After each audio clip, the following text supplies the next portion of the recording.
this stew, and her name is Minerva Ouch. She's the flower of the flower coach.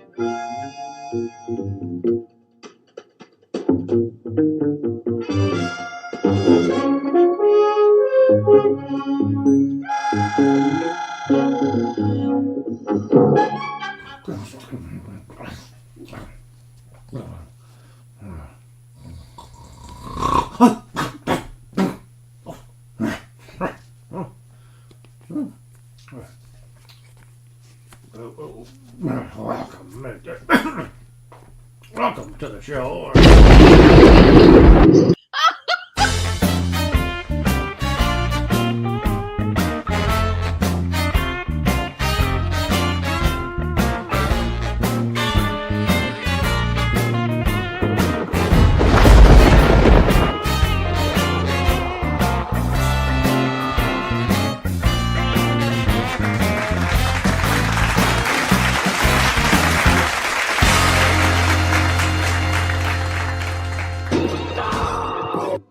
Don't start! We haven't left yet! And here we are. Welcome. It's time once again for Comics, Cryptids, and Cannonballs. The show that used to be called Aaron Live, but changed in 2026 to get a bigger audience. And all I've done is shrink my audience. So thank you very much for my brilliant ideas. So today, speaking of shrinking audience, I had to go way early from my normal time slot. I was either going to go way late, which could have been an option, or way early, which is what I opted for, because I got to pick my daughter up from the airport. When you're a man who has to do everything, this is how life is. So anyway, when I go to San Diego Comic-Con or I go to any convention, I drive myself to the airport, park long-term at the airport, come back, drive myself home. But if anybody else goes any place, I got to take him and I got to pick him up. So that's fine. That's what a loving, caring father and husband does. So anyway, that's where I'm going to be going. I got to head out of here. The show won't be much more than an hour and a half long today. But I didn't really shrink the subject matter. In fact, I've added more. We're going to do a little Creator's Corner today, along with all the other stuff that I normally throw in to create just a massive entertainment vehicle that this is.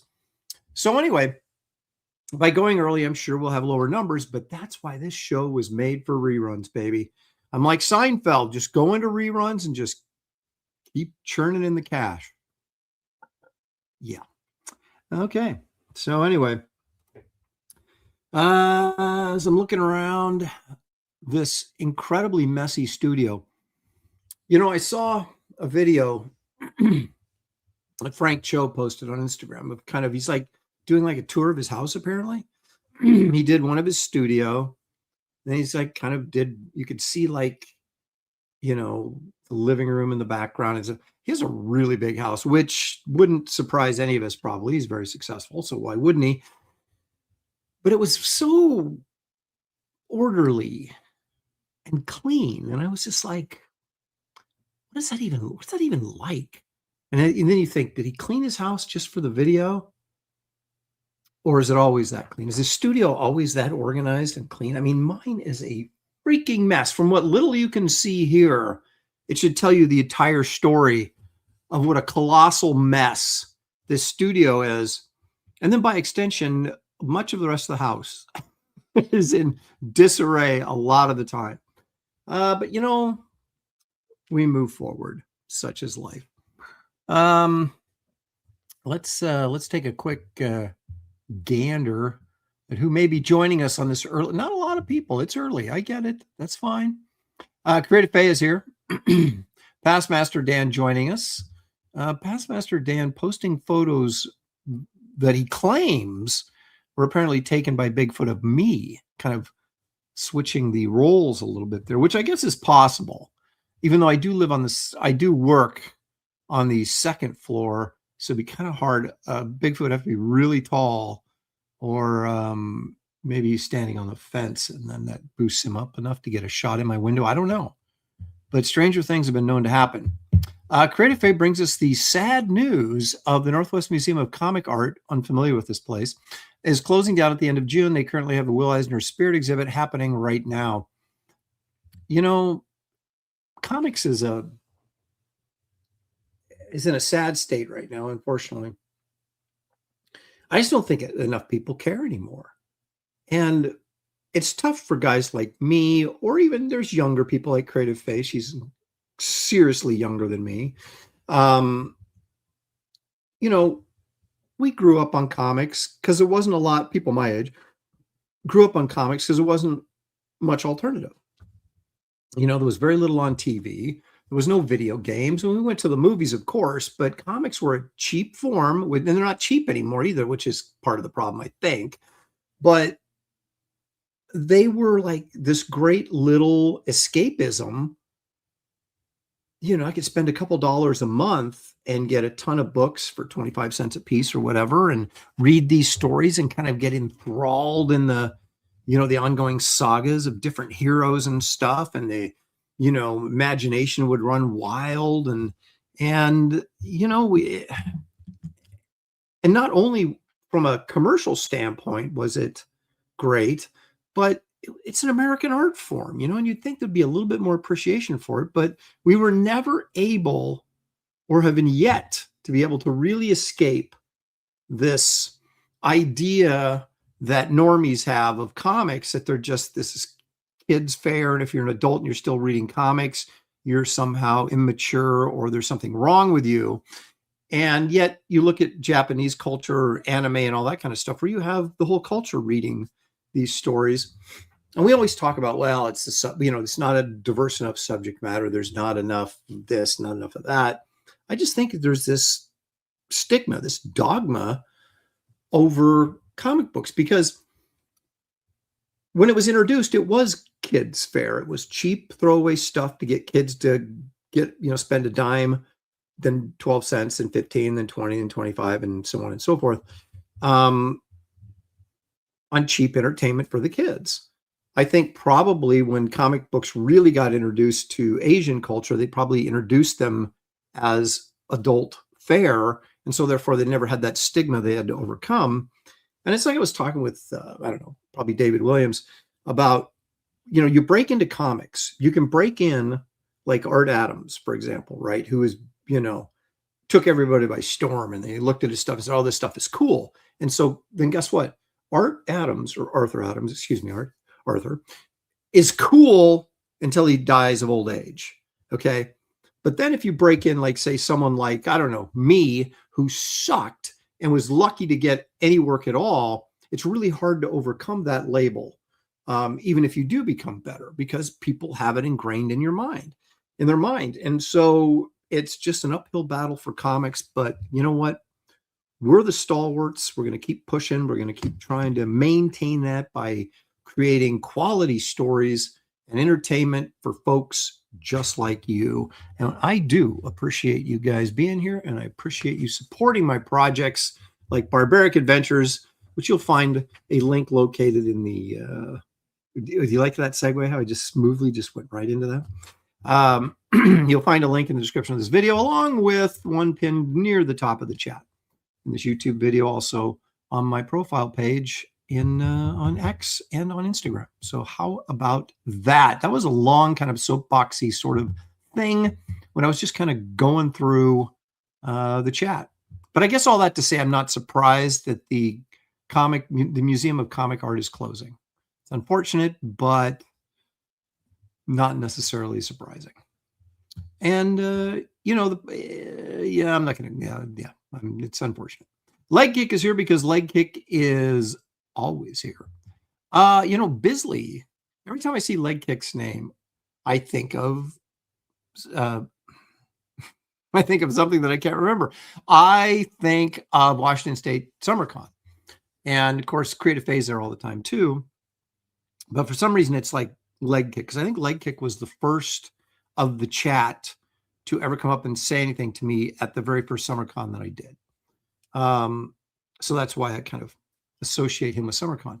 So Bisley will be at SummerCon, which is where I first met Bisley and coerced him into doing a cover for Wraith of God.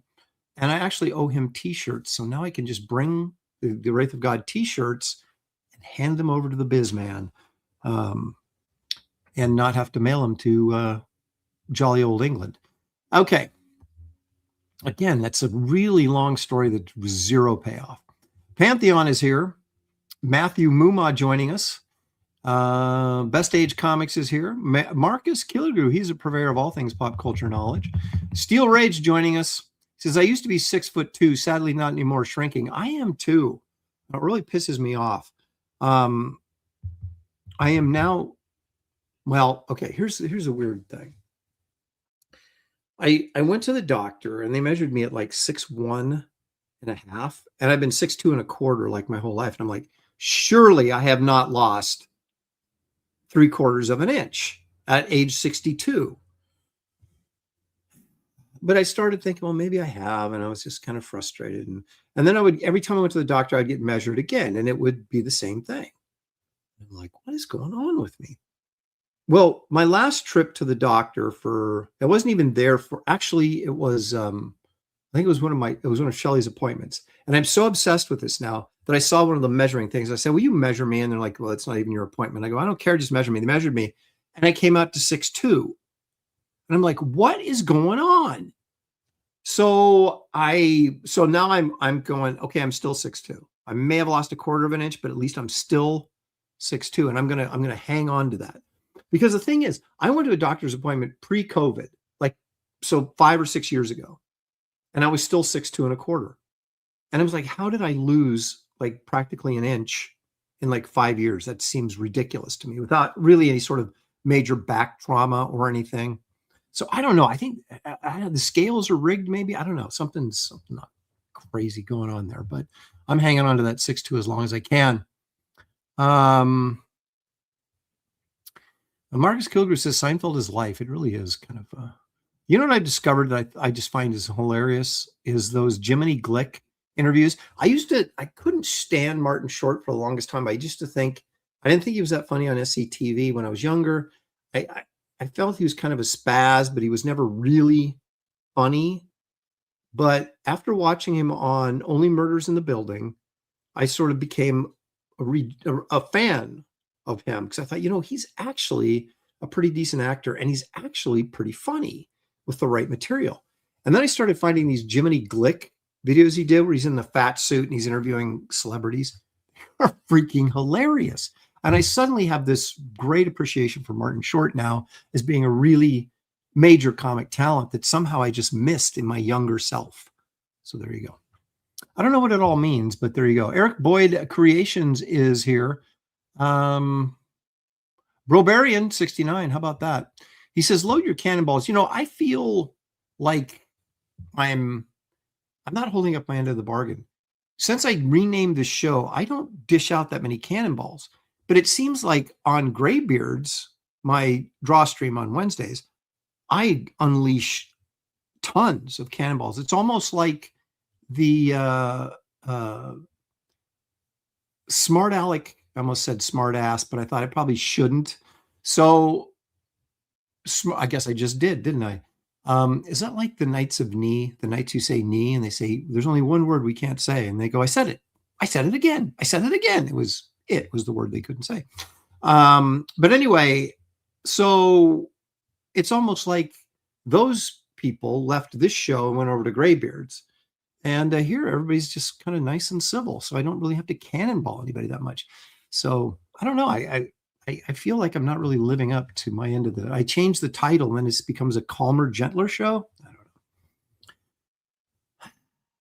Creative Face says, Aaron, I think you're awesome. Well, thank you. I'm not going to cannonball you for that.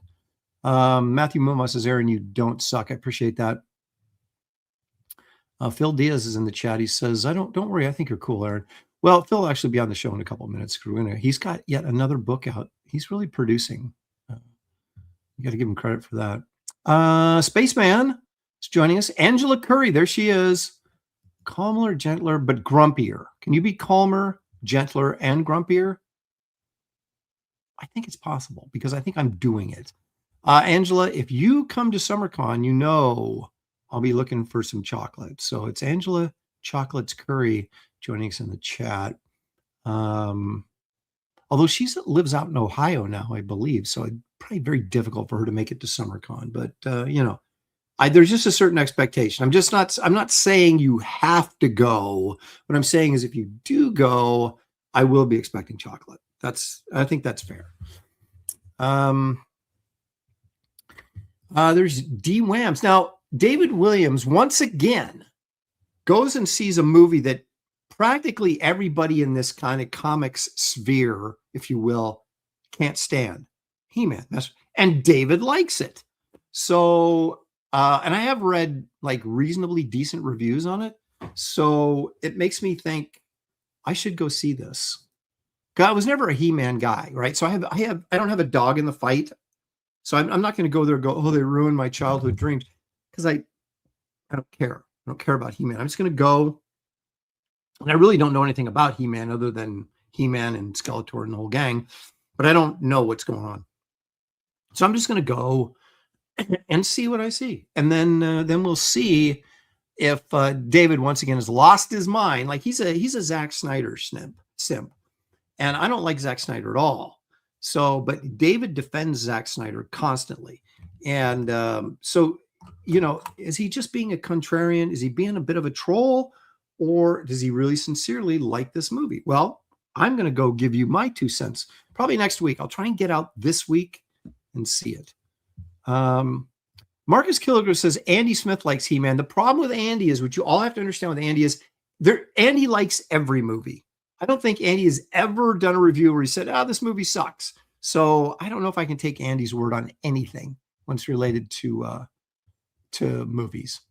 Biblia Bob is here. How about that? There's John Platt. I think John Platt, you're across the pond too, aren't you? He's saying good evening. So are you over in Great Britain? I want to say you are, but I would never force that on you because I don't know for sure. Yeah, see, Night Elf DK agrees with me. Andy Smith likes everything. He does. Robarian says, you weren't a child in the 80s anyway. I wasn't. I was a child in the 70s. He says, He-Man was before my time. And I'm going to He-Man. It looks like fun. I remember He-Man when it came out in the 90s, where what's his face? Dolph Lundgren, who's like probably the perfect He-Man, at least physically. And then you had Frank Langella as Skeletor, and the great movie poster by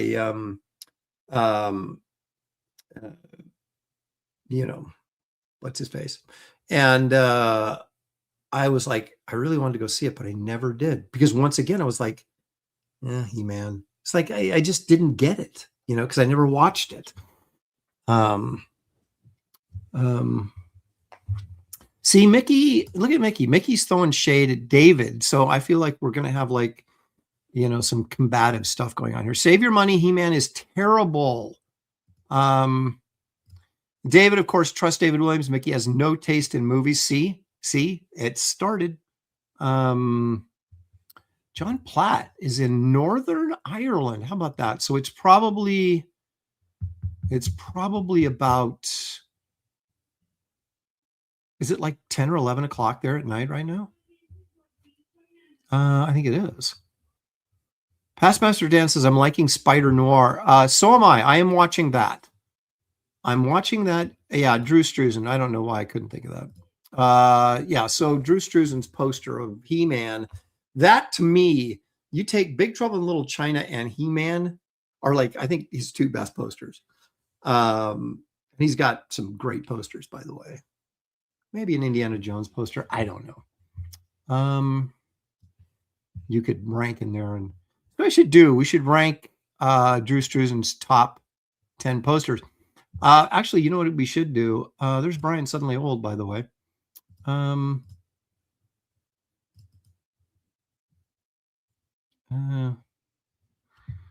Let's do this real quick. Where am I? I feel like I feel like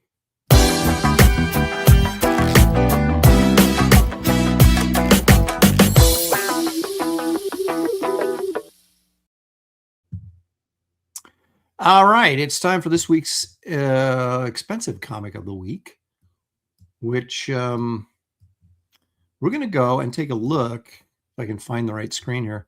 We're going to take a look at the very first multi-comic crossover in comics. And that is, of course, Master Comics number 21. This has the first appearance of the dreaded Captain Nazi, where Captain Marvel and Bullet Man team up to fight the menace that is Captain Nazi. Now, this is 1941, December of 1941. This is an 8.5. Now, this is just on the CGC website, but I happen to know there's only 2 of these in existence, these 8.5s.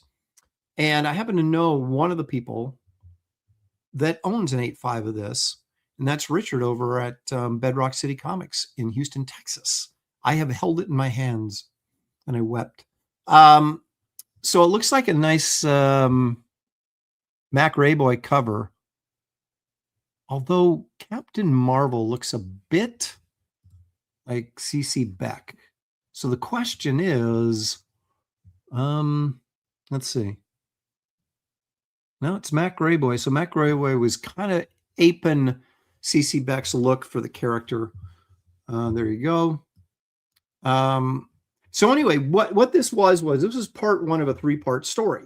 Now, the second part of this story takes place in Wiz Comics number 25, which we've already shown in the show. It's a book I really want to get. Has the turbine cover where Captain Marvel is leaning his shoulder into the turbine. And that has the very first appearance and origin of Captain Marvel Jr. Now, then that is continued in part 3 of the story in Master Comics 22, where we have Captain Marvel Jr. battling Captain Nazi with another terrific Mac Rayboy cover. So those are the 3, which seems unlikely. I will never own. I have a shot at Wiz Comics 25, maybe at some point in my life. But let's take a look at this Master Comics 21 and see what's what here. Let's go over to our good friends over at Go Collect. And what do we got here? We don't really have any sales. Well, no, let's not. We do. We have a 9.0. And a 9. There's 190 in existence. Look at this. There's 196, 194, and 192. One of those 3 has to be the Mile High copy. Then we got 190, 2 8.5s, 180, 3 7.5s, 2 7.0s, 4 6.5s. I mean, there's just not a lot of these books, period. There's only 49 of them graded. But we do have a recent sale on a 9.0 that puts that fair market value right now at $25,000. So where does that put that 8.5? Where we have no sales on the 8.5. Of course, there's only 2 of them floating around. So chances of seeing any of this stuff up for sale is, slim, at least in the higher grades, because people get those and they hang on to them. So here we go. The 7.5 is 11,000. The 9.0 is 25. So I'm going to say that 8.5 is probably in the neighborhood of $20,000. And that's a pretty expensive neighborhood to be living in. So yeah, I will never touch that book. Now, if I were to go down to, I'd have to go down to, before I could even consider getting this book, I would have to go to like a 2.0. And even that's like $3,000, which for a 2.0 of anything, I mean, that's going to be just beat to heck. So I don't see myself ever owning this book. But I do know people that do own it, and I guess that's by association, and I've actually held it in my hands. So therefore, that's kind of about as close as I'm going to get to owning this book. But again, here we go. This is a key issue. Captain Marvel and Bullet Man team up against Captain Nazi. The origin of Captain Marvel Jr.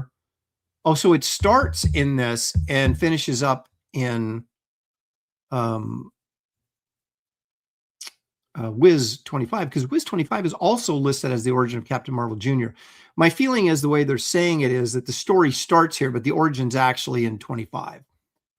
First appearance of Captain Marvel Jr.'s most famous nemesis, Captain Nazi, who will cause the creation of Captain Marvel Jr. in Wiz 25. There you go. Part 1 of Captain Marvel Jr., first Mac Rayboy art on Captain Marvel Jr. So how about that?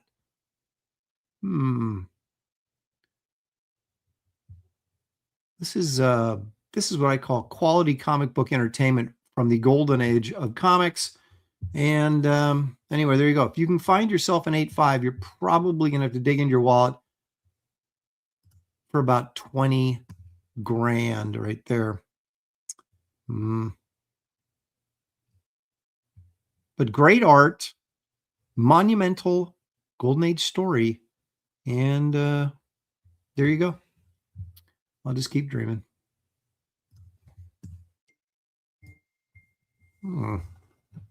Who's buzzing me? Nothing like me answering my phone while I'm trying to do a show. I think that's my daughter's telling me we're taking off. So anyway, why don't I turn this off? There we go. Okay. Where are we at here?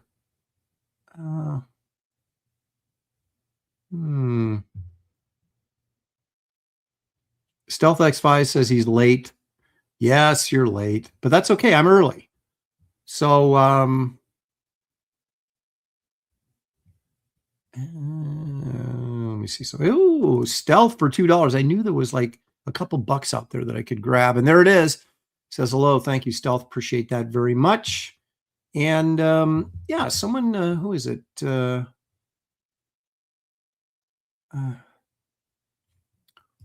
Art of Roy has this incredible ability to piss me off no matter what I'm talking about.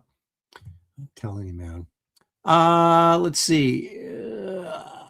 Where I saw something here. Well, anyway, we're going to do it anyway because I do actually have snacks today, and I'm going to enjoy them probably more than I should. Let's all go to the lobby. Let's all go to the lobby. Let's all go to the lobby to get ourselves a treat. I almost started eating them before I, yeah, so I went to Trader Joe's where you guys know I get like all of my snacks. And I've had these before, but gosh darn it, I have it again. Fruity Jellies, kettle cooked, soft, gummy candy. You've got your choice between orange, raspberry, lemon, blueberry, grape. Sorry, for some reason couldn't read that backwards. And mandarin. Which, how is mandarin different than orange? I mean, we talk about a subtle flavor difference that really, at least in terms of candy, doesn't make any difference at all. So I'm going to go with, what do you think? This kind of reddish one, but it's not really red. It's kind of pinkish. Am I to assume that, could this be the mandarin? Or is this the raspberry?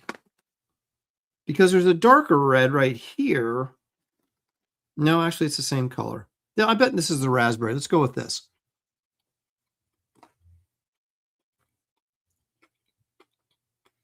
Well, all I can tell you for sure is it's sugary. As you can see, it's just doused in sugar, which I'm pretty sure is good for you, right? I don't know. Maybe you guys are, I don't know. The grape definitely tastes kind of like grape. The raspberry doesn't really taste like raspberry. It just tastes like sweet, gelatinous gumminess, which is good enough for me.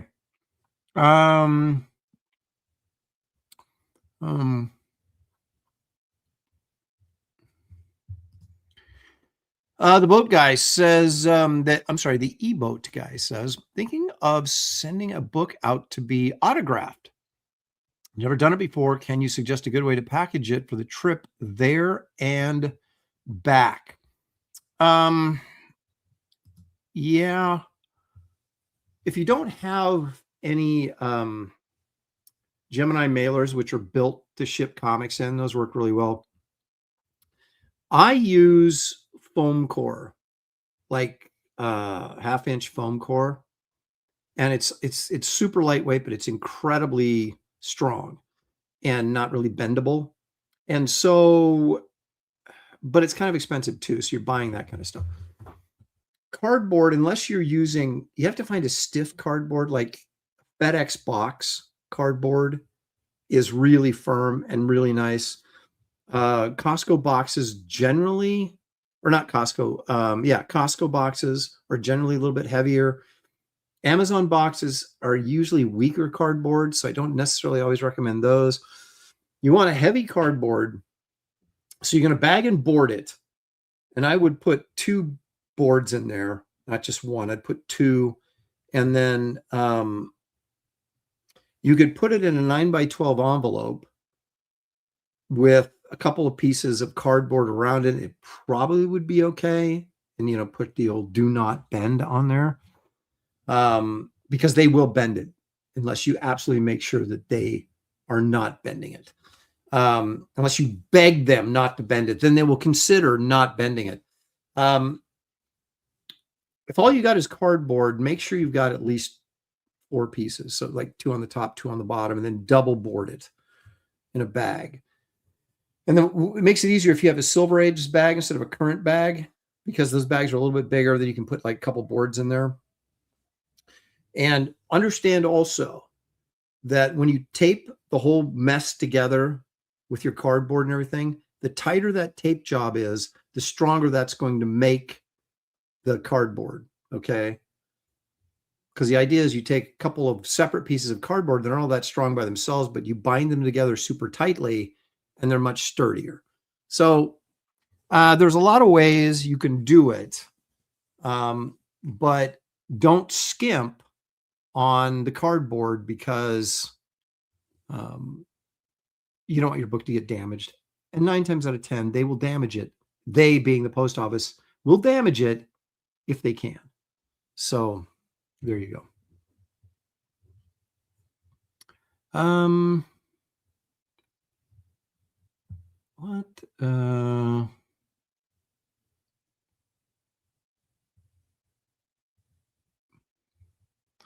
Heart of Roy, once again, contradicting everything I say. But he may be right. I don't know what gator boards are exactly. So, but they're probably pretty strong, like foam core type stuff. So that stuff is really good. But what you're going for is firm but lightweight. There we go. Okay, so let's do this.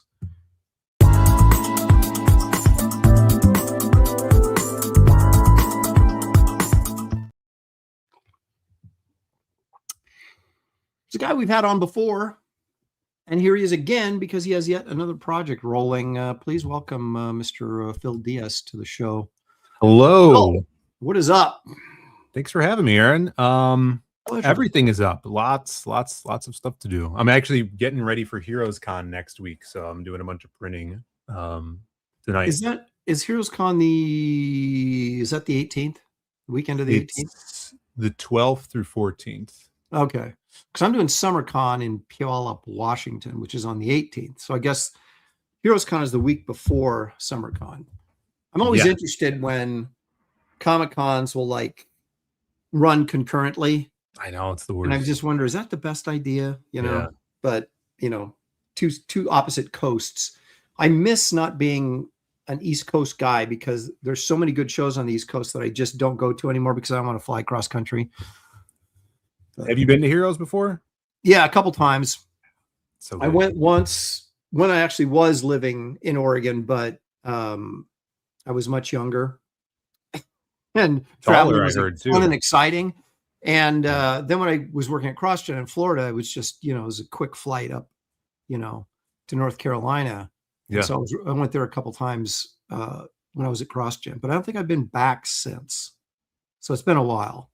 It's 20 great. years, It's probably. super creator centric. Like there's no celebrities or signings for Captain Kirk or whoever is in town, but it's all comic creators, comic based. I know, and I miss shows like that because those don't draw in the big money like these. It's funny how you see guys that, and I've known several that started a comic show that started off relatively small, started to grow, kept growing, and then eventually they would sell to, one of these big Reed Fan or Expo somebody or like whatever. that. And then it totally becomes, a multimedia show where comics are kind of pushed over in the corner. And it's all about, like you said, William Shatner is the guest, or, the cast from Lost, or Yeah. Cobra Kai, which is all my daughter cares about, right? So she's really upset because she's not available to go to SummerCon with me this year. And she likes, because I get extra tags because I have a booth, right? And so she usually brings one of her friends, and they just go hang out in the green room all 3 days and meet celebrities. What? That's crazy. And I'm like, could you guys step by the booth so I could go to the bathroom once in a while? Yeah. But no help at all, huh? yeah, so it's funny. It brings the comic book fans who aren't really comic book fans. They're the ones that love these shows because they can meet their favorite wrestler or their television hero or whatever. And then us comic book people just kind of struggle to get a few people to come by our table. But at least in the case of SummerCon, they have a great green room. The food is excellent, and I would go just for the food. So That's good. And they're actually paying for my hotel. So I'm driving up, but they're paying for my hotel, and I get to eat in the green room. That is darn near good enough for me. It's a good deal. Yeah. I think so. So anyway, why are you here? Let me bring it up. I got it someplace. Hang on a New second. book. Find it. I know. Now this is kind of stunning to me because not that you're doing a book, but that we'd had you on just like not that long ago. It seems like just a couple of months ago, and you were finishing up. Was it the first issue? Yeah. So we did an issue 0 back in. We shipped that out in December, just to as a hook, to hook the readers in. If you read it, I think I sent you a copy of issue 0. Yes. Issue 0. Basically, if you read it, you get the whole idea of this world, and that's was designed to be that. So then in February we started doing pre-orders for issue 1, and that just shipped in April. I believe we started shipping that out, and that's fulfilled. And now issue 2 is fully complete. It's lettered, ready to print. I actually made proof copies. We're actually bringing a HeroesCon exclusive version to Heroes next week. So that's going to be the first time anyone's going to be able to read it. We got some awesome feedback on, the first couple installments of the series. And now we're doing pre-orders for issue 2. And that's what this is. And again, this is off your website, right? Are you doing it on my comic as well, or just here? Just off the website. Yeah. The kind of our new business plan for going forward is having these smaller, they're single issues. This is a 26-page story in here, black and white colored cover. And once we get the first arc completed, we are going to crowdfund it and actually get it colored and have a colored version. That'll be the first trade, and then also a black and white version. So something different that we're doing, totally self-sufficient on our own website. We're printing these as well. So this is printed in-house. I was literally just over at the print shop cutting books for HeroesCon. And this is the regular version, and we do newsprint versions as well. It's a nice looking book. I like your artist. He's got that sort of 90s image style, but it mix it with a Western, and you got something pretty cool there. I'm always glad, Phil, that I was able to jumpstart the Western genre in comics. It was all you, yeah. I mean, yeah. Look what's spread out from it. We got Bronze Stars also. Yeah. Mike Barron's got his Western.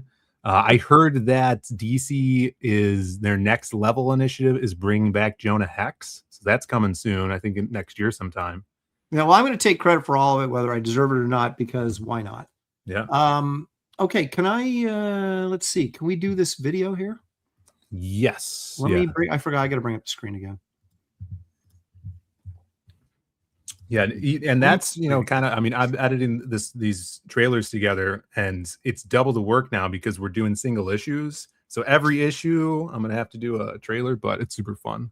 So okay, so you're not doing the graphic novel format. You're just doing like right. This is an ongoing series. So okay. you know, I have a definitive ending for the series. This is actually the first time I actually made like a literal timeline for this character's life, because we're gonna see him as a young kid and as he ages. But right now, I guess present day in the series, he's an adult. But we're eventually going to flash back and see why he's on this path of revenge. Okay, well, let's take a look at the video trailer here. You can hear that, right? Yep. Okay.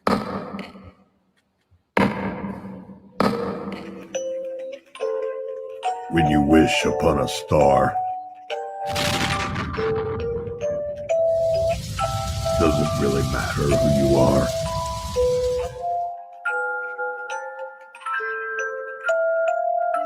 When you wish upon a star, will fate see through you?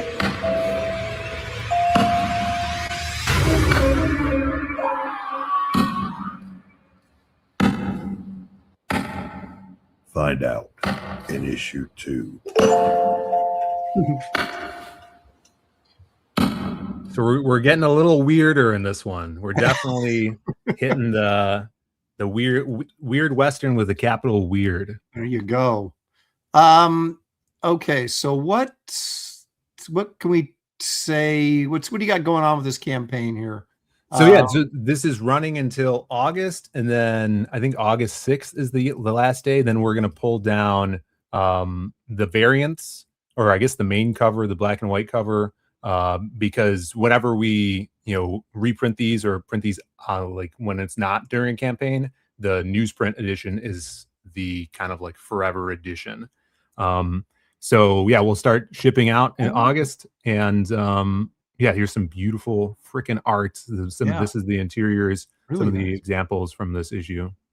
So you guys, this is kind of like the pre-order. I don't know if I want to call it crowdfund. That's probably not the correct terminology, for what you're doing, but this is like a limited to order on these. But then you guys do newsprint, so the issues are available for back order, but they'll be the newsprint is the regular edition. So these are kind of like the special edition, exactly. The pre-orders. Yeah.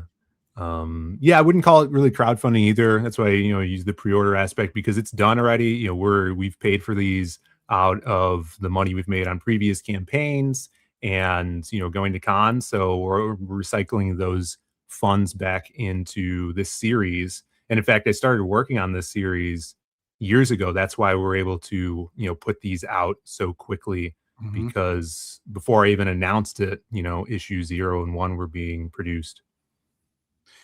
Do you find that does this work better for you than straight up crowdfunding, this format that you decided to go forward on these? Do you find there's a better trust from the audience knowing that the book is already done, that they're not, funding something that they're going to get in 6 months or a year? Or do you think it doesn't make a difference? I think so. But the thing that is really apparent is everyone's reaction to when they get it. And even like coming on here to promote, you're like, oh, we just had you on, 4 months ago, and there's a new campaign. So I think just that word of mouth keeps the book in the forefront and conversation going more regularly than there would be when there's a big downtime in between campaigns, or crowdfunding and then taking months to produce the book. So it kind of has that faux feeling of, like, for lack of a better term, the relevancy of being in a comic shop, if that makes sense. Yeah. Because people are talking about it. Oh, we just saw a big review drop on Twitter, and then the new book is being almost solicited, even though it's not actually that. So it's definitely different, and kind of feel like there's more energy around it, than Right. I was used to back in the day. An issue, then a year and a half later, another issue. And then, I mean, I've been thinking about that myself, is like, God, I would like to do monthly books Mhm. or, quarterly or something to get them out there faster. But then it's like, how do you fund for that? But it seems like you got something going on here. Okay. So what are these perks that people can get here? So if you guys are totally new to the series and new to our website, I would suggest get the catch-up tier. That gets you all of the series so far, and this is building to like a 4-issue arc. So 0, 1, 2, and then there will be 3 and 4 will be the first story arc that we will eventually collect. But that catch-up perk, perfect for you guys. It's on newsprint, and then you also notice our newsprint issues are $5 cheaper than our regular issues. Mhm. And like going back to that again, like we're a very special case because we're able to print this stuff ourselves. So if there's any edits we have to make, I could print a proof copy off, and if a color on the cover is not coming out correctly, I could go in and tweak it, or have my colorist tweak it, run Nice. back to the print shop, print it out, and then see right away in real time, have the editing occur. Is Pete doing the newsprint for you guys? No, we're doing it all in house. You're doing everything yourself. All right. Yeah. Because we maybe like a year ago, like right before we decided to do issue 0, we figured out we have a printer, learned how to use it, and then we're like, I wonder if we could do newsprint. So we ran into some issues because the initial newsprint we purchased was too thin. It was a 30-pound newsprint, and it was like the machine was scuffing the paper as it would running through it. So we upped the thickness. It's 50-pound now. It runs perfectly. On top of that, we could also print blank sketch covers. So we're just using 100-pound smooth Bristol and running it through as the cover stock, and that's been really cool. So you can literally print to demand on these things. Yeah. Once we run out of a print run, we could just print more. Excellent. Let's see. So you got some different cover options here. Yes. So we got the main cover colored, black and white virgin cover of that same one. Those are on regular paper. And then the retro newsprint is totally, retro variant. It's got that old school kind of like throwback to Weird Western Tales from DC. And then the blank sketch cover. So you can get the 4-pack. There's a big bundle that comes with a really cool canvas printed wanted poster that we print as well. We've been doing those on the I remember those. They were really cool. Yeah. So and then everything else on there right now is sold out. Those are just sketch covers and I see those sold out stuff there. Yeah. But I see. Ooh. Get some of our buddies, great artists, on those. And then add-ons. A new thing we're doing is digital copies. So if you guys are on the fence, being like, oh, I never bought from these guys before, but I want to check out the story, you grab the digital copy, super affordable. Issues 0 and 1 are emailed to you right away. Like you could read them today, and then if you do grab issue 2, that'll be shipped or emailed to you in August. Oh, cool. And you got your shirts, and you can add a tip. Yeah, if you want to. I suggest, like, if you're going to add a tip, a couple grand would be awesome. Yeah, sweet if you can. That's up to you guys.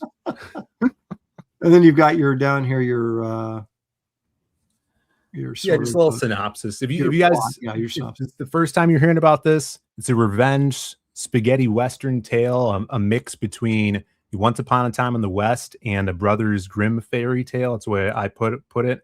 Very much weird western. It's about a lone gunman who's on a quest for revenge, but he's been cursed by a witch. So anytime he takes damage, he's got kind of like a Wolverine X factor heal factor, but he heals into wood. So he loses his humanity as he goes down this path of revenge. He becomes a worse gunfighter because, his hand is wooden, so he's slower to the draw. And he's on a quest to get his father back from an evil witch, and there's going to be a big rogues gallery going on through this series. The cool feedback I've been getting is they think a lot of the readers are like, oh man, your villains are even cooler than your protagonist, which is Well, they have to awesome. be. Yeah. You've got to have cool villains, right? Yeah. So. Did you do your? I probably asked this before, but I don't remember. Did you do your logo, or did someone do that for you, or how'd you do? No, my buddy Alan Alonso, who goes by the Howl Comics, he does almost all of our logos now, and he's done a lot of work for us in the past. If any of you in the chat read the Lost Pages, he's the artist behind the Masquerade, and he's just got such a killer design sense. He's awesome. Yeah, that is. I love that logo. So. Well, this is incredibly cool as usual, Phil. He looks like you got it going on again. Thank you. I want to let everybody know that there is a link in the description of this video that'll take you to this homepage right there. And I would recommend you guys getting behind this book because Phil delivers the goods. And this is a good looking book, and it sounds like a really interesting story as well. So I hate to be so quick with you, Phil, but I got to get out of here in about 45 minutes. And no problem. I appreciate you having me on. Thanks for thanks for the opportunity and everything. If you guys haven't grabbed anything from us, we have a bunch of other stories on the site and more to come this year. So once we ship this out, we're going to have more really cool comics for you guys that by the end of the year going forward. So thank you again, everybody in the chat, and to you, Aaron. Thanks, Phil, and enjoy Heroes Con, man. Good luck to you. Hope you saw a lot of books. Sweet. Thanks. Yeah. Have a good rest of your weekend. A good show. All right, dude. Thanks, man. See ya. All right. That was Phil Diaz there. So the one thing I don't have very many people on as guests because I promoted too many books that didn't come out, and I take crap for that. So I know Phil gets his books out, and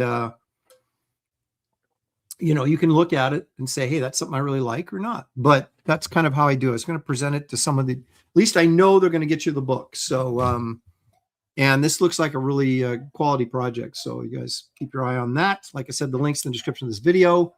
And there we go. Let's keep rolling. I hate to dump and run so quickly, but like I said, I'm on a tight schedule today. That's why Aaron is getting it into gear today. Alrighty. Where are we at?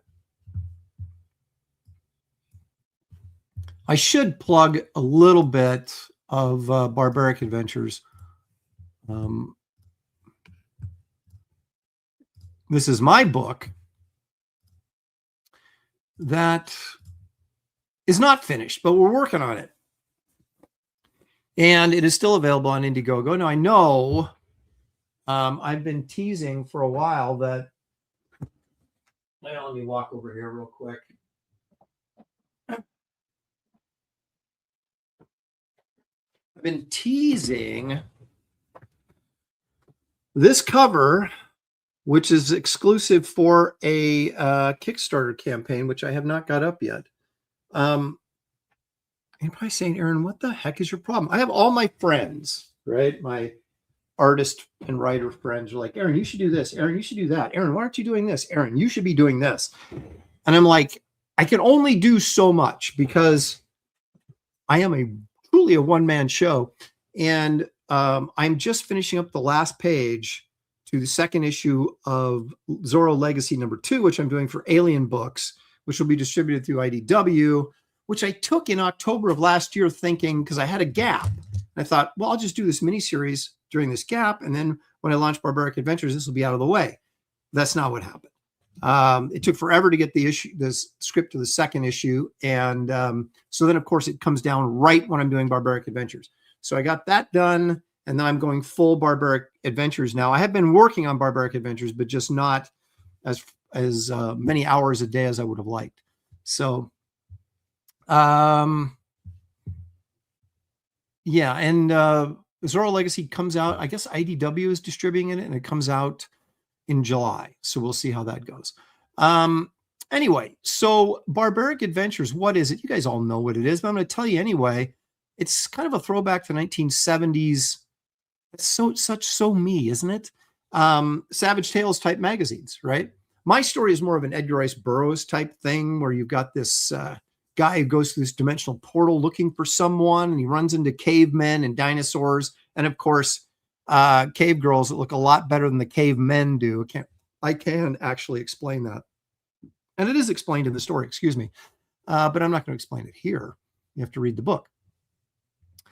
We have 4 covers. This one, we have one by David Williams. David is currently working on his story, which features a young knight that has to battle a series of a plethora of demons to obtain mature knighthood. A very interesting story that David's working on, and I know he's several pages into it. I don't know exactly where he's at, but he's well along into his story. And then, of course, Dan Lawless is doing Mars Madness. Here's his cover. This is a story of futuristic Mars that has fallen into kind of a hybrid, high-tech, barbarian story, and of rebellion and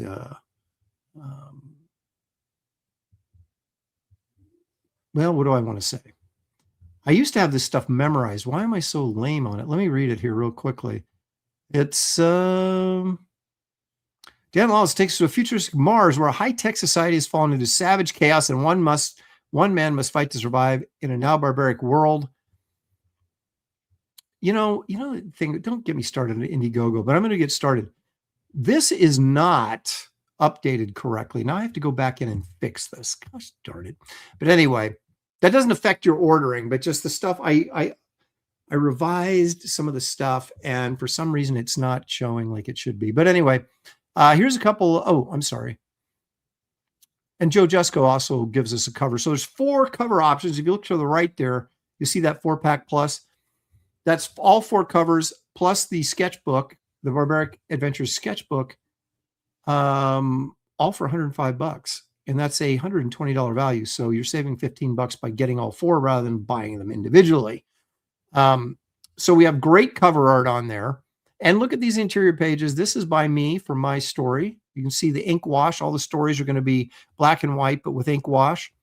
Kind of to, again, recreate that sort of Savage Tales, Savage sort of Conan feel from those magazines from back in the day. There's Dan Lawless's page. See, there's extra pages in here that have dropped out that I have to go back and replace.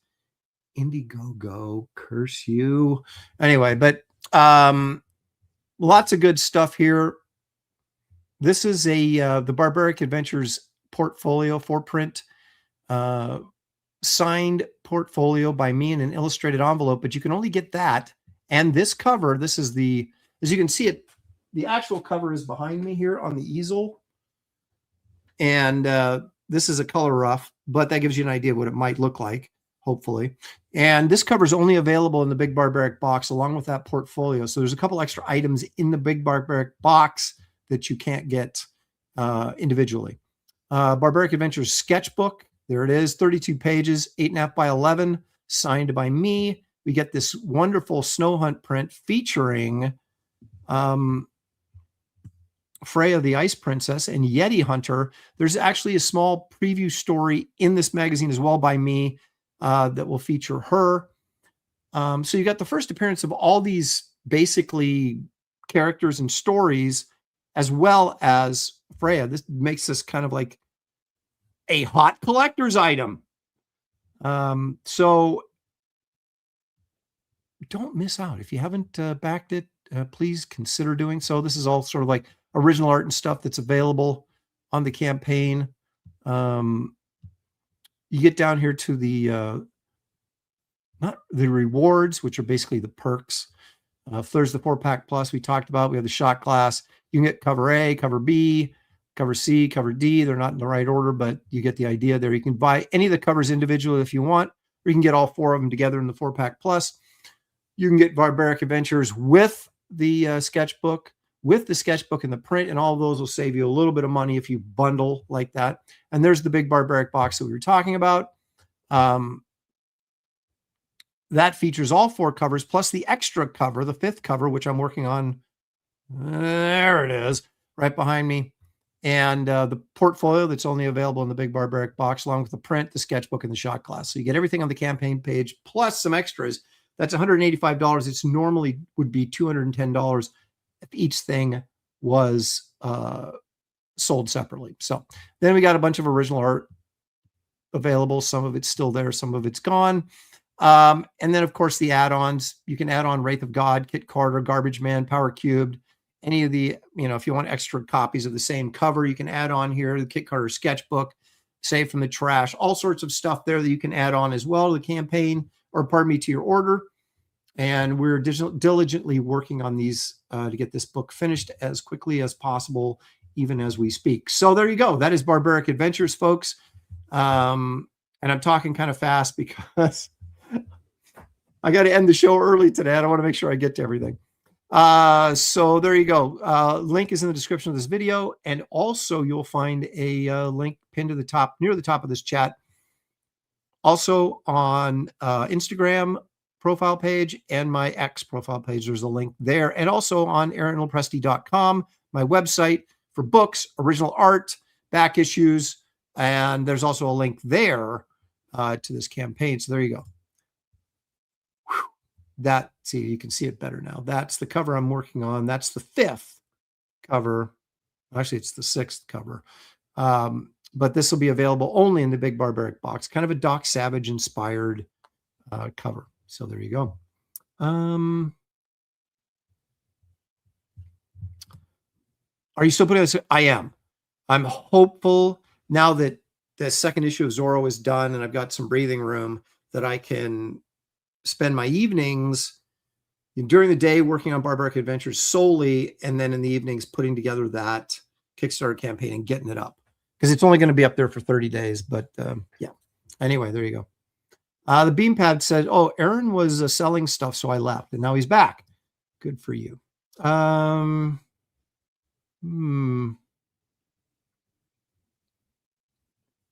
Henry Jeremick, we're going to do this right now, actually. He says, Aaron, Nestor Redondo reminds me a lot of Rudy Nebres. Redondo had the impossible task of following the rights on Swamp Thing. I thought he did a hell of a job. He did. And he doesn't get recognized like he should. So gosh darn it, we're going to recognize him right now.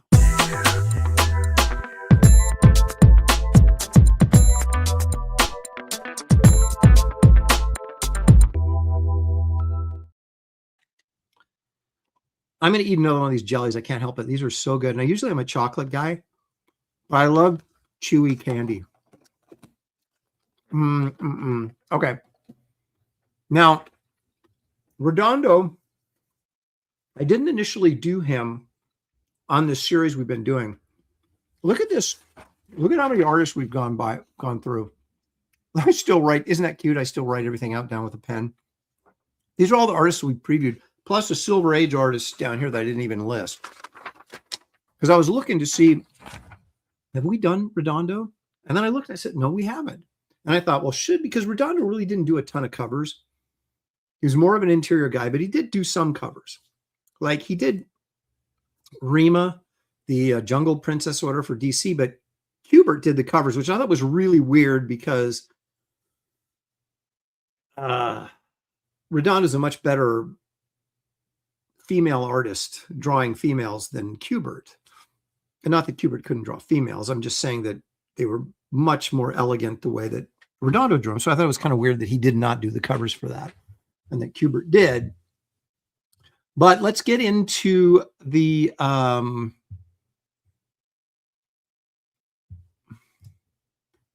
my gosh. Okay, well, here it is. First one. I don't do weed jellies. I've never done weed. John Platt says it's Northern Ireland and I'm going to bed. Thanks, John, for joining us. Appreciate it. All right. Okay. Let's take a look at some of now these are the reason I'm doing Redondo, I guess, to finish my thought, was that he's just really good, and I don't think people realize how good he is, even though he doesn't. He's not someone that I would normally target and say, hey, that's a cover artist. We need to do him on the show. But I do like his stuff. So I decided to go this route. And I'm going to show you something that isn't a cover, but is actually a commission he did. And boy, would I give money to own this. Look at that. That's Nestor Redondo doing Man-Thing versus Swamp Thing. Are you freaking kidding me? Look at that. It's fabulous.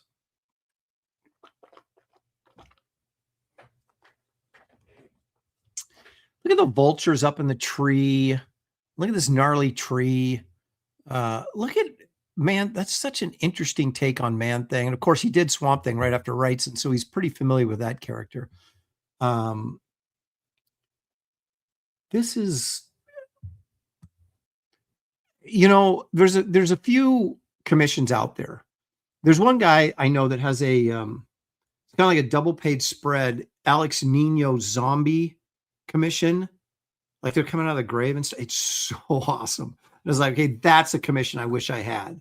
This is a commission that someone else got that I wish that I had.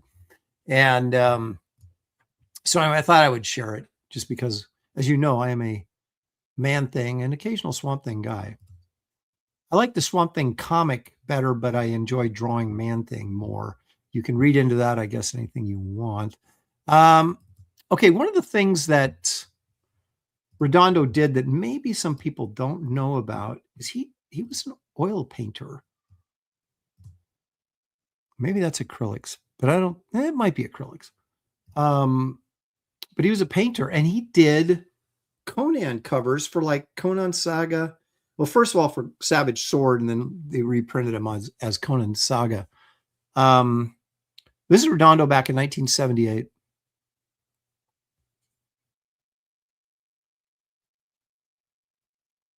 That's a pretty good cover. This is a guy that you look at and say, okay, this guy is a very talented pen and ink artist, but then he can paint too. Man. Jimmy Krieger says he checked out his Bible comic. I have. It is beautiful. Actually, I own it. It was one of those not treasury editions, but yeah, kind of like a treasury edition. I guess that's what it is. Big, huge format like that. Again, with a strange, oddly having a Kubert cover, but a very striking cover of Moses by Kubert. But then the interiors. Now, Nestor Redondo was a Christian, so he probably had extra incentive while doing it. But the illustrations inside the Bible, the DC put out the treasury edition of the Bible, freaking awesome. If you just want to look at the great artwork, check it out.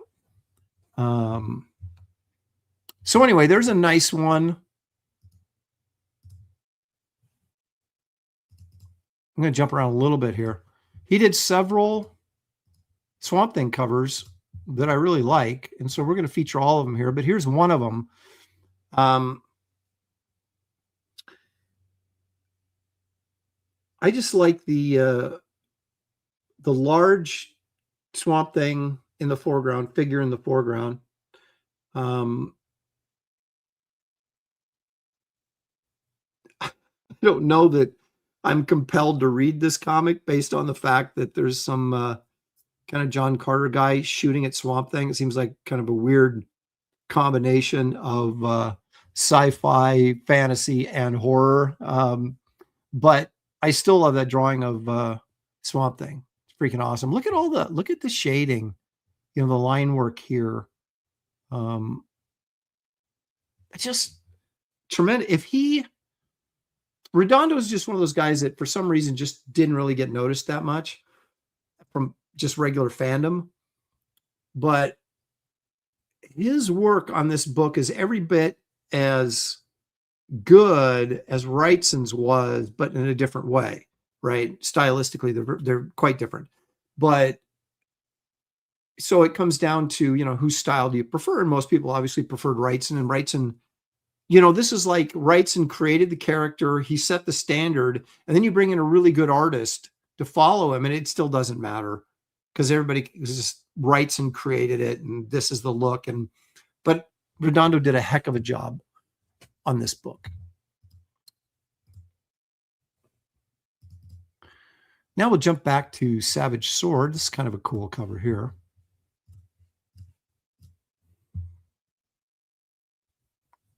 The Gem in the Tower, Red Sonja returns. So good old Conan with his kind of Thor helmet on, doing his best He-Man impersonation. I have the powers. He holds up the sword. Got some Viking guy back there. Looks like he just woke up.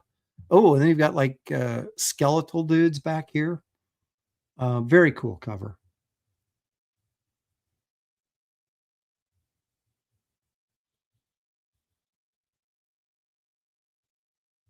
And he doesn't really use like heavy shadows on the figures, which is always a really good way to get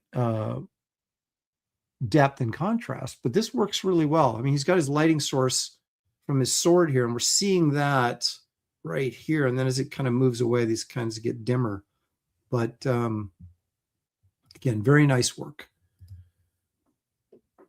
And okay. All right. Now, one of my favorite Swamp Thing covers that Redondo did was this one. This always sells a book, doesn't it? When Swamp Thing fights Swamp Thing. Yeah, baby. Now, I don't want to give anything away, but in case you're wondering what does Aaron have in store for me for Wraith of God 4? Well, the name of the story is Swamp Rot. That's all I'm saying. So anyway, look at this cover. And it's interesting, the Filipino guys had very sort of similar line qualities in their inking, which I find very interesting. Like they all went to the same school or something, you know?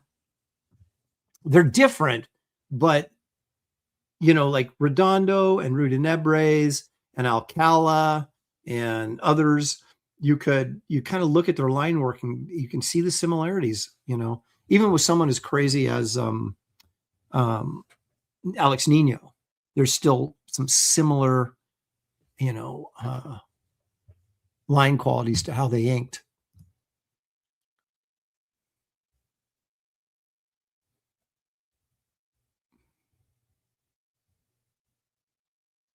DF says, I used to have a full run of Savage Sword and I'm still sad I had to sell it. You know, I had a entire run of Spider-Man at every issue, 2 and up, but I knew I'd never get number 1 and I knew I'd never get Amazing Fantasies. So, and it was just sitting there in the box for years and I finally sold it. Now, I'm not sure if I should have, but whatever, you know, sometimes you just got to prove to yourself that you can let go of stuff. And so I did it. And Spider-Man was my thing, but I felt like it was a dead end. I wasn't buying new Spider-Man issues. And I collected the entire run with the exception of number 1, which I knew I would never get. So sold them. Made decent money on them because most of them I got when I was a kid. Here's another one that has a weird combination of subject matter, but it's still like, again, I love this cover. Yeah, so Swamp Thing lifting up a tractor, a cat, if you will. It seems very odd, but the drawing of Swamp Thing is so good. Look at them eyes, man. And just the figure work is outstanding. You know, it'd been nice if he was lifting up a big monster or something, but hey, you know, he's got Killdozer in his grip, and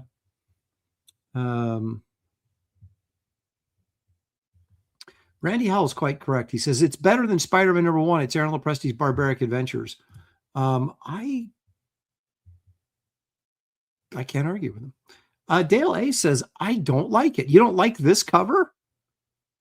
Is it the heavy equipment that Swamp Thing's lifting? But see, there's a perfect example. I've been trying for my entire career to figure out, well, what makes an artist good, or what makes an artist likable, and it's almost impossible to figure out. It either clicks with people or it doesn't, but even the best artists are not going to click with everybody. So there's always that subjectivity that, you know, you just got to put it out there and hope for the best. But again, I just love that drawing.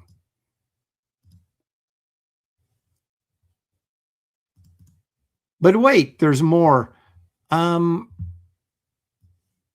This is his second issue on Swamp Thing, which I think is issue number 12. Where is it? Yeah, 12. I'll give you one guess why I like this cover. Why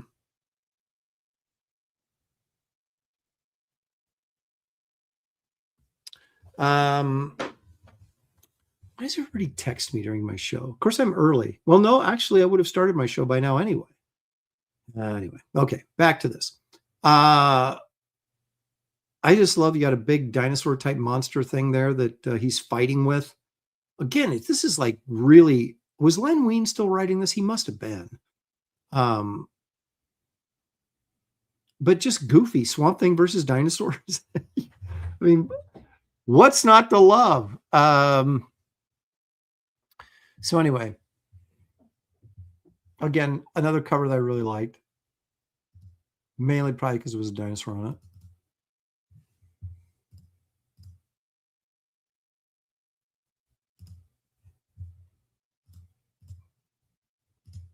This might be my favorite of his covers.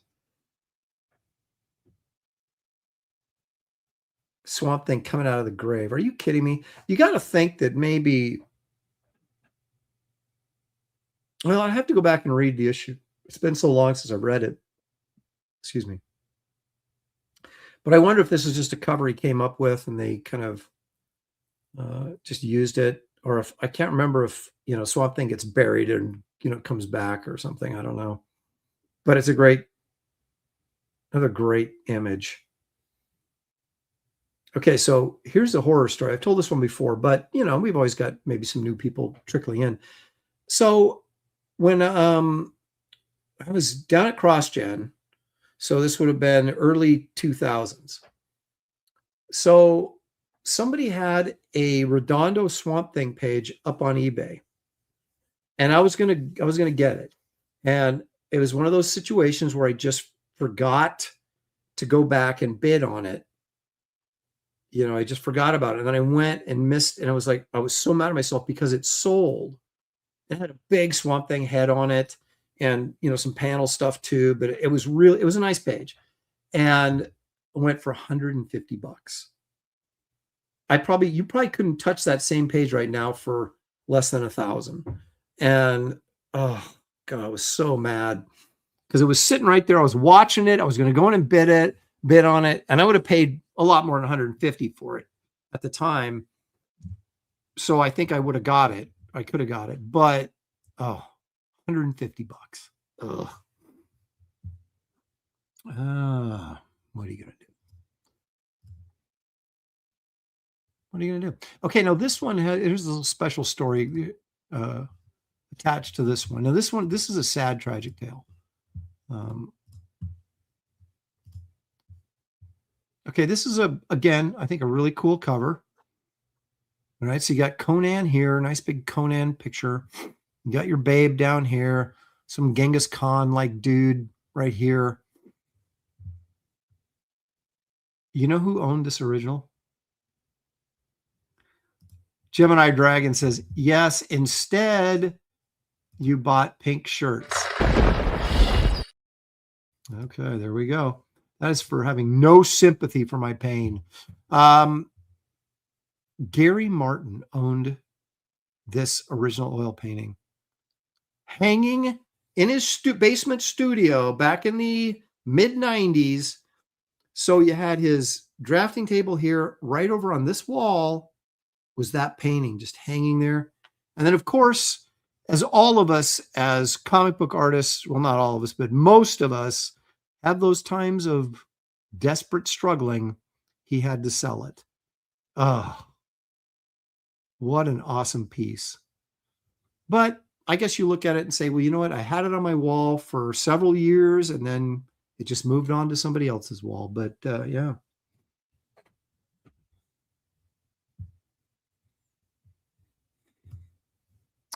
Aaron is 40 subs from 4.5K and 455 from 45K for Barbaric Adventures. Thank you, Randy.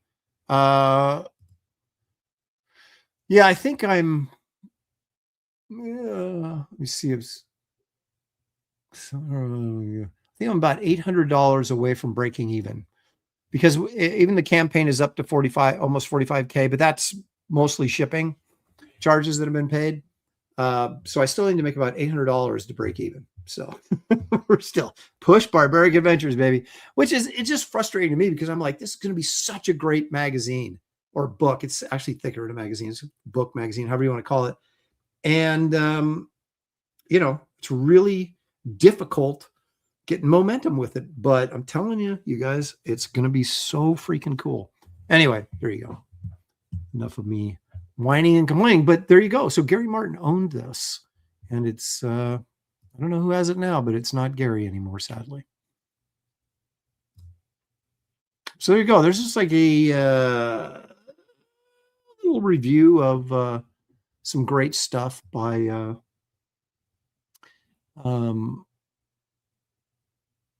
Nestor Redondo. So there you go. Boy, I'm looking at this. I've got about 20 minutes before I have to go. And I'm thinking, can I squeeze in the 1939 Oscars and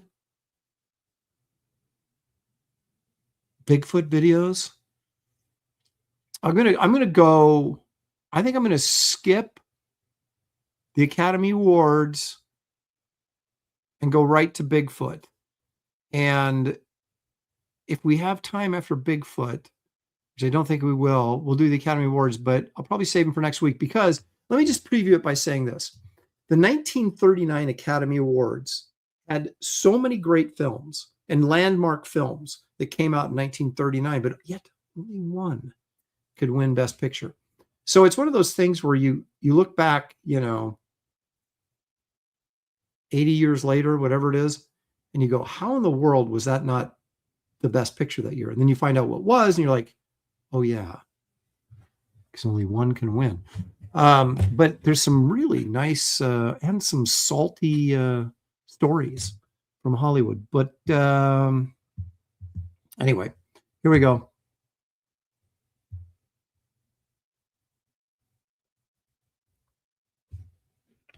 Okay. This is the right button right here.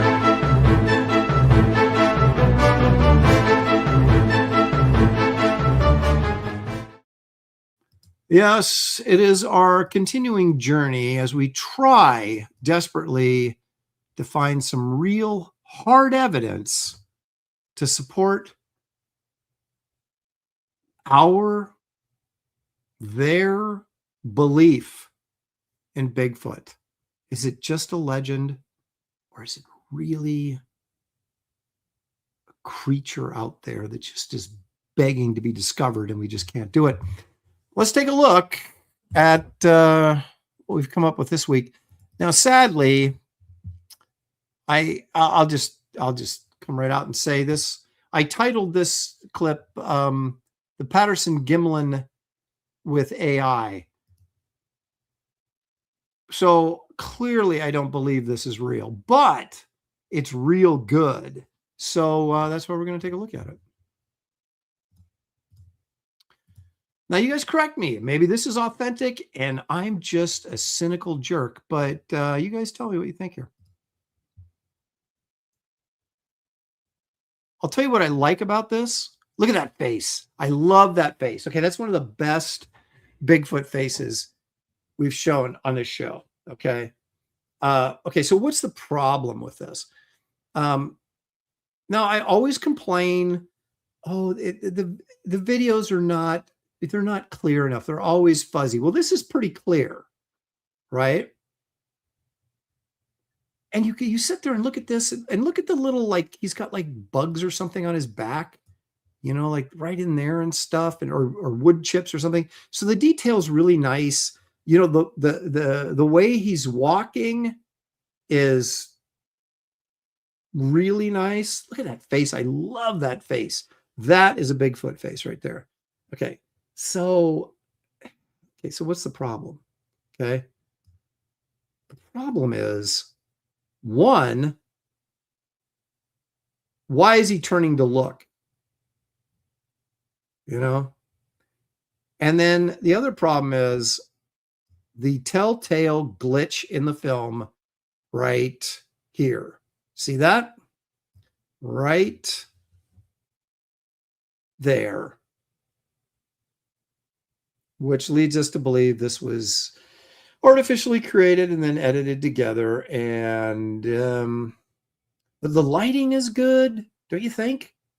I think I like the stroll. The face is freaking incredible. I honestly think this is the best Bigfoot face I've ever seen on one of these. Because he kind of looks like a monkey, but he kind of looks like a dude. And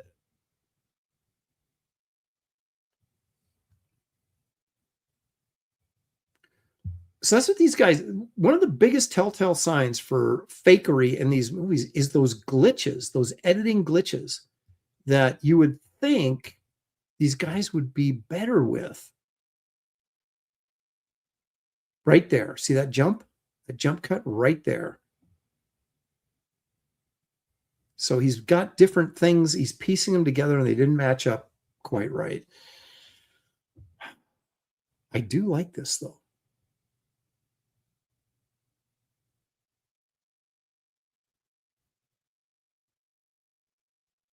So I guess you could ask the question, will I ever be satisfied? No matter what, if it's clear, I'm not satisfied. If it's blurry, I'm not satisfied. But you also gotta believe that if this was real, there would be like mass, people going nuts. It wouldn't just like be on the internet and then we never hear anything about it. This would be on the news. This would be everywhere. And but man, I do like the design of that face and head. I like that. So you bring this to me in my Bigfoot movie making class, you're probably going to, well, the editing screwed you, but I'm still going to give you like a B+, A-, because that's a really cool image. And yet I call fakery. Okay, let's look at some more. Okay, now this is a little bit more what we're used to seeing. Now, I don't know how old this is. This comes from, there was a guy who's like a Bigfoot expert, if you can be an expert of something that doesn't exist, but who had logged and cataloged like tons of Bigfoot videos and things like this. And this is from, I guess he recently passed away or something. And this is from his, collection, if you will. It's not bad, but it's more what we're used to, kind of the bouncy, blurry. And this is from the era prior to AI. So you're looking at this and assuming this is probably either really Bigfoot or a dude in a costume. But unlike some of the crappier videos we've seen, this guy's, he's going for it. There's a performance here. The walking, look at that, the arms swinging. I kind of like it. And this is one of the better, it's funny to say that, but this is one of the better Bigfoot films that have been captured or made or created or faked, however you want to look at it.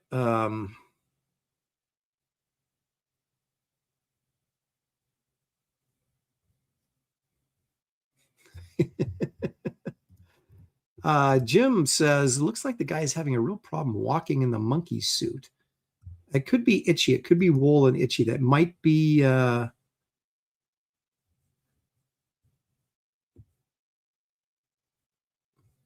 Past Master Dan says, no, that's fake because he's swinging his arms way too wide. It's like he's trying too hard, I think is what Past Master Dan is telling us. Now, this is AI generated, obviously, this footprint, but that's one of the problems you also see with these Bigfoot footprints is how well articulated they are.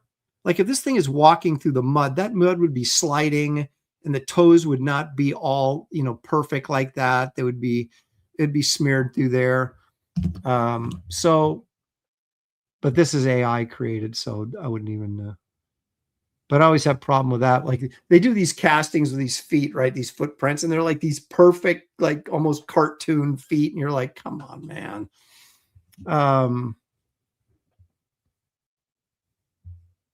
Now, Wiley Draws says the Cato critter in the 1960s, half a dozen people reported seeing a Bigfoot type creature and one guy shot at it. Well, I'd be more convinced, Wiley, if he actually, the guy that shot at it actually hit it and, you know, hauled it in so we could all see.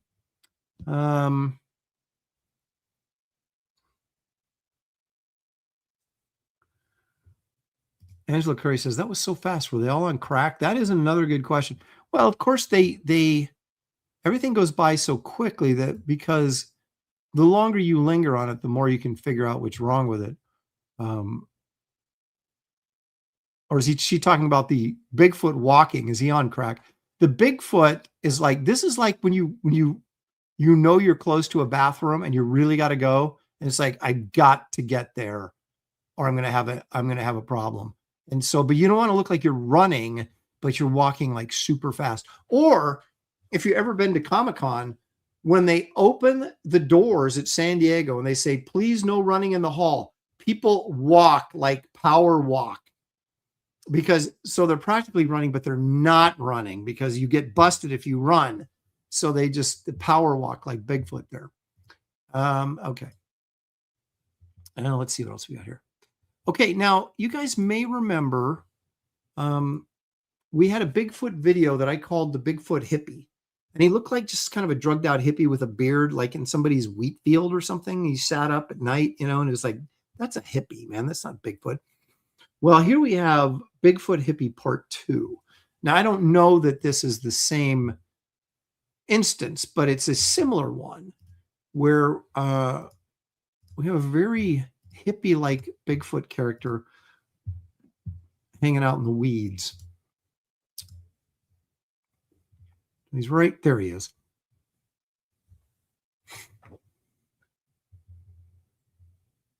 Now, this is obviously some crappy sort of night vision camera. If I bought a night vision camera and this is the best picture I could get out of it, I would take it and get my money back. You see the eyes glowing there, right? And see, he's got a beard. Then he stands up, right? Let's take a look at that. There he is.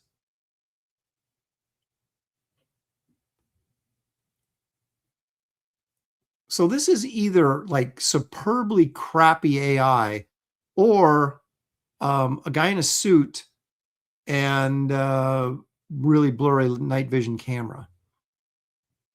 Or it's real. It seems to be like down on my list of options at the moment.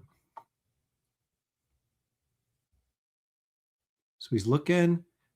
Now, the story is this thing stands up, and then as soon as he stands up, the guy that's filming gets scared because, oh, I've been seen, and runs away. So we don't get we get nothing but like a millisecond of this thing standing, which always, you know, but I guess in real life, if you're filming this and that thing stands up and is facing you, you're probably not going to keep filming. You're probably going to run. I mean, I would too, but yeah, I don't know. Let's, I mean, do you see how that could be like, how like these could be the hippie's glasses, right? And he's got his beard right here and the long hair, but he's got like a really high forehead, you know? And so he's like, his hair is thinning and he's out there like smoking weed, man, in the grass. He's smoking grass in the grass, man. And then they get a picture of him, you know? And he's like, whoa, dude, what are you doing? And they just freak out and run. I think that may be a likelier possibility. Creative Faye says, close, looks like CGI. Now, Avenger 2 seems to be defending this, saying eyeshine is a thing with animals.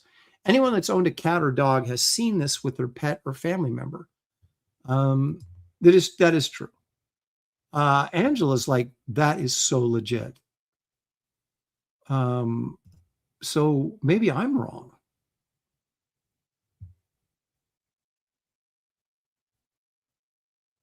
Wiley Draw says, no, that's one buff hippie. That's true. He is kind of jacked there, and that appears to be in that last panel.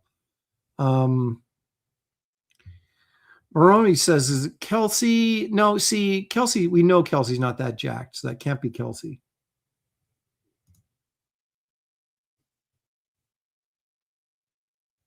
Randy Hall wants, why can't we get videos of Bigfoot eating spaghetti? We can get, what's his face? Will Smith videos eating spaghetti, and they're actually pretty good now. Angela for 5 big ones. Thank you, Angela. Appreciate it. She says, did you hear of all the Bigfoot sightings in the Northeast Ohio last month? They all happened in a single week. I think Bigfoot sightings beget Bigfoot sightings. You know what I'm saying? But yeah, Ohio is like a hot spot for not only Bigfoot sightings, but melonheads. And the melonheads, oddly enough, started off in Connecticut, but they've seemed to migrate to Ohio. So I'm constantly looking for more evidence of the melonheads, but I've yet to come up with anything substantial. But we'll keep looking. Thank you for the 5, Angela. I appreciate it. Pastmaster Dan says welding goggles. So basically, we have a hippie smoking weed out in a field in the middle of the night wearing welding goggles. I think we're getting someplace now.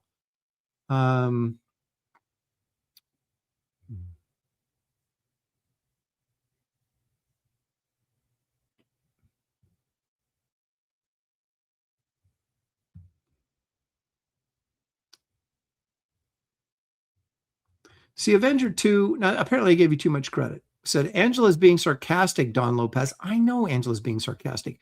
What you didn't know was that I was being sarcastic about Angela's sarcasm. This is a multi-layered show. I mean, you really got to pay attention. This is interesting because is that 6-inch grass or 3-foot wheat? Because if it was 3-foot wheat, then maybe it's Bigfoot. If it's 6-inch grass, then it's like little Bigfoot, right? It's like tiny Bigfoot. So that's a question that's true. That's a very Gemini Dragon says, I believe that's Liam Gray. Interesting. Yeah, that is the news. Regardless of what you may think of Kelsey's timeline, he is fulfilling his Scribbles book. And I ordered one. So I wanted one just like all the rest of you guys. But we are going to get it. So that's good news.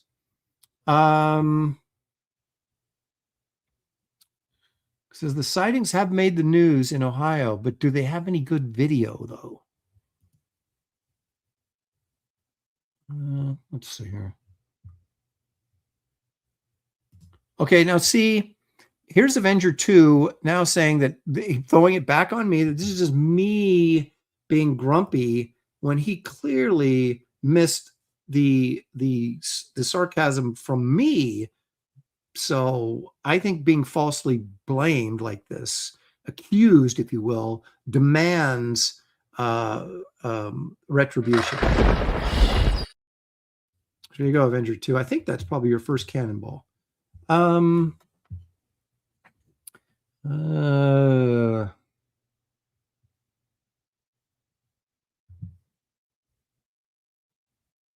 Okay.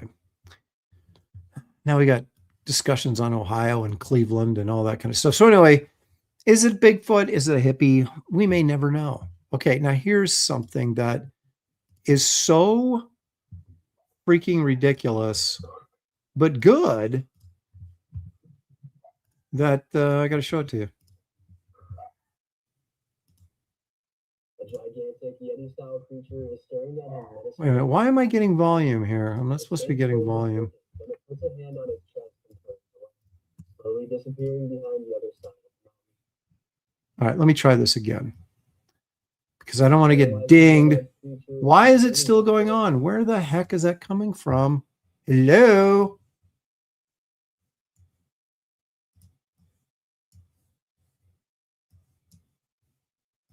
All right, let's try this again.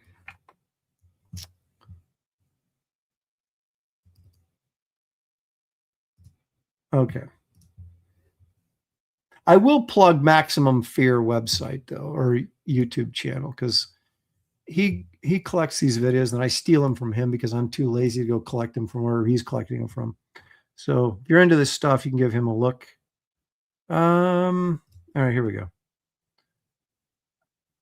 Now, I mean, this is pretty good, but come on, man. I love how the he gives the little salute there. Look at that. It's kind of a little chest bump. Dude, we're good. We're good, bro. We're good, bro. And then he walks. Now watch the glitch. Here it comes. Glitch. Oh.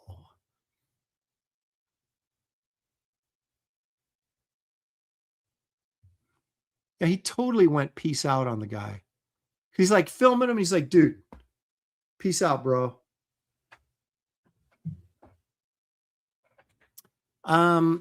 But you know what? And we've had two actually.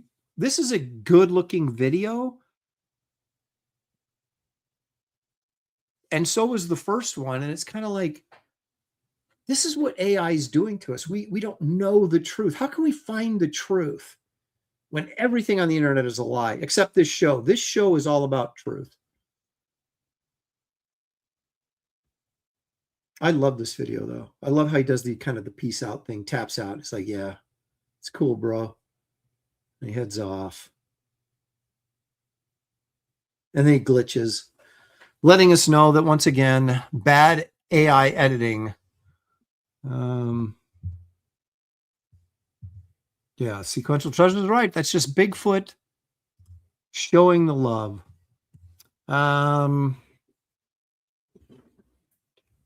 Oh my gosh, Mickey. Mickey, where you were a 4.5. Wow, that is tiny, tiny feet.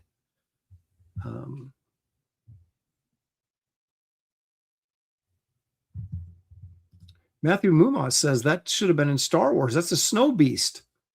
Just before he takes Luke for food.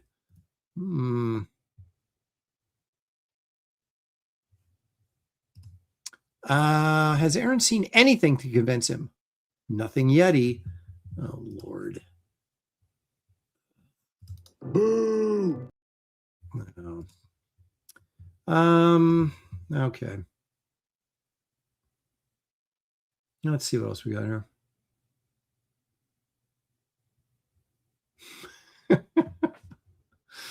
I just reading the chat a little bit there. Well, guys, I came early and I'm going to leave early. That's like, is that like the worst you could do? I guess coming late and leaving early is the worst thing you can do at a party. At least I came early, but now I'm leaving early. My daughter needs to be picked up at the airport, so I have to leave like in 5 minutes to go get her. So I want to thank all of you for joining me on this rather truncated version of Comics, Cryptids, and Cannonballs. I hope you found it at least slightly entertaining. Thank you for the super chats. Thank you guys for joining in the conversation. It's always fun. Couldn't do it without you, of course. And please remember to back Barbaric Adventures if you have not done so already. And there you go. You guys enjoy the rest of your weekend. And I will see you possibly on King's Monday night. Possibly. And definitely Wednesday on Graybeards. So, and Tuesday, I'm hosting the Professionals, which I think we're going to do quiz show. You don't want to miss that. So a big week of programming coming your way. So anyway, enjoy yourselves. Be safe. We'll see you soon right here, actually next week on Comics, Cryptids, and Cannonballs. Good night, everybody.